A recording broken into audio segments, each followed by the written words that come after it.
a bag similar to like tote bags I've done before. So like this is one that I've done before, tote bag from last year's collection. It's like a nice one, it's like the second generation. So now I'm making another bag.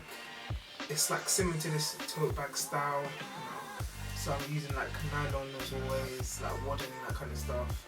But I'm even thinking to do like a mesh for the inside, with a black mesh here, or maybe like a mesh for side pocket or something like that.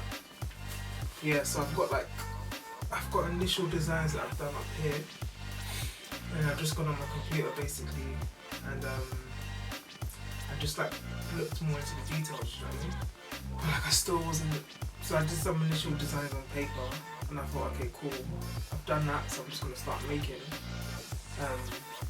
Because the way I like to design is almost through sewing.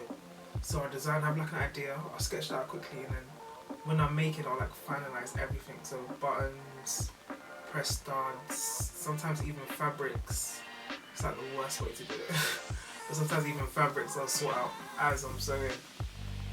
So right now I've got like 60% of my fabrics, and like the other 40, when the time comes and I know like exactly what I want, then I'll get it.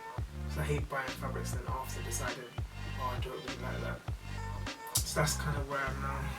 But today I'm just going to do some pattern cutting, finish like all the patterns needed for today, and then get a start on making the final bag.